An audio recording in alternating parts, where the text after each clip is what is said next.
వారి హయాంలో చేపట్టినటువంటి కొన్ని పనులు వాటిని సందర్శించాలని వాటి ప్రోగ్రెస్ కనుక్కోవాలనేటువంటి ఉత్సాహం వారు కనబరిచినప్పుడు నేను అదేవిధంగా వారితో పాటుగా నేను మరియు స్థానిక ఎమ్మెల్యే అయినటువంటి ఆదిరెడ్డి వాసు గారు ఇక్కడికి రావడం జరిగింది. మొరంపూడి బ్రిడ్జ్ ఏదైతే ఉందో గత కొన్ని రోజులుగా వివాదాస్పదంగా మారినటువంటి సందర్భంలో, వివాదాస్పదం అని ఎందుకంటున్నానంటే నాకంటే ముందు ఇక్కడ ఉన్నటువంటి మర్గాని భరత్ గారు వారి హయాంలోనే వారు కొట్లాడి నితిన్ గడ్కరీ గారితో నేను ఈ మొరంపూడి బ్రిడ్జ్ శాంక్షన్ చేయించాను అని చెప్పి వారు చెప్పడం జరిగింది. కనుక ఒక్కసారి పాత్రికేయ మిత్రులందరికీ కూడా ఇక్కడ ఏదైతే శిలాఫలకం ఉందో దాన్ని చూపించాలని, ఏదైతే ఇక్కడ అభివృద్ధి పనులు ప్రారంభమయ్యాయో అయ్యి మరి గత హయాంలోనే వారికంటే ముందే ప్రారంభమయ్యాయి అనేటువంటి అంశాన్ని పాత్రికేయుల మాధ్యమంగా ఇక్కడ ఉన్నటువంటి ప్రజలకు కూడా తెలియజేయాలి అనేటువంటి ఆలోచనతోటి ఈ మొరంపూడి బ్రిడ్జ్ని సందర్శించడం జరిగింది. మీరు చూసినట్లయితే ఇక్కడ 2 శిలాఫలకాలు ఉన్నాయి. ఒకదాని మీద 2019వ సంవత్సరంలోనే దీనికి శంకుస్థాపన చేశారు అనేటువంటి అంశం మనకు అర్థమవుతుంది. ఆ తర్వాత 2021లో అనుకుంటాను రెండవ శిలాఫలకం వేసి కమెన్స్మెంట్ ఆఫ్ వర్క్ అంటే పని ప్రారంభం అని చెప్పి వారు అక్కడ శిలాఫలకం వేయడం జరిగింది.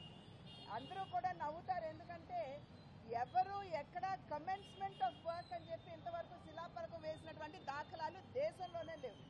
రాష్ట్రం వదిలేసేయండి, దేశంలోనే లేదు.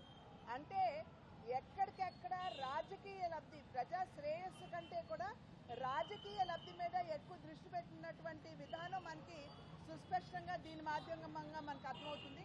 పీడీ గారిని కూడా ఇవాళ ఇక్కడికి పిలిచాం, వారితో కూడా మాట్లాడటం జరిగింది. దగ్గర 100 కోట్లతోటి ఈ మొరంపూడి బ్రిడ్జ్ ఏదైతే ఉందో ఈ 216A నేషనల్ హైవేలో అంతర్భాగంగా ఈ యొక్క బ్రిడ్జ్ని కూడా కేంద్ర ప్రభుత్వం చేపట్టడం జరిగింది. దీనికి 100 కోట్లు అవుతుంది. ఈ బ్రిడ్జ్ యొక్క పనులు ఆగస్టు 15 కల్లా ఈ బ్రిడ్జిని ప్రారంభోత్సవం చేసుకోవచ్చు అని చెప్పి పీడీ గారు చెప్పారు. అయితే దానికి సంబంధించినటువంటి సర్వీస్ రోడ్స్ ఏవైతే ఉన్నాయో ఊరికే ఒక లేయర్ బ్లాక్ టాపింగ్ చేశారు, ఎందుకంటే ఉన్న ట్రాఫిక్ కంజెస్టెడ్ కాకూడదు, మూవ్ అవ్వాలని.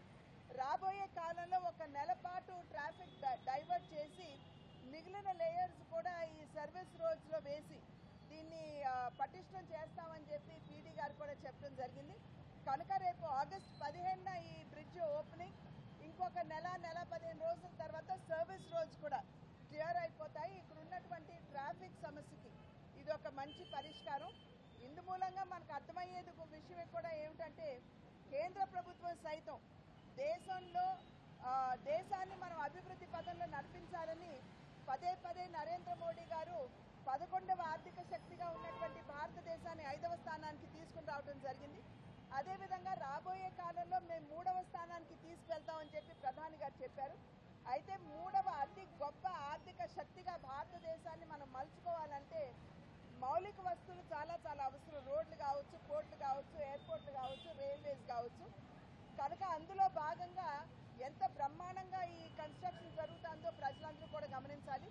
2014 సంవత్సరానికి ముందు రోజుకి 12 నుండి 13 కిలోమీటర్ల రోడ్ల నిర్మాణం మాత్రమే జరిగితే ఇవాళ 2014 నుండి ఇవాళ వరకు అంటే నరేంద్ర మోడీ గారు ప్రధానిగా, నితిన్ గడ్కరీ గారు రైల్వేస్ అండ్ ట్రాన్స్పోర్ట్ మినిస్టర్గా బాధ్యతలు చేపట్టిన తర్వాత రోజుకి 30 కిలోమీటర్ల రోడ్డు నిర్మాణం జరుగుతుంది.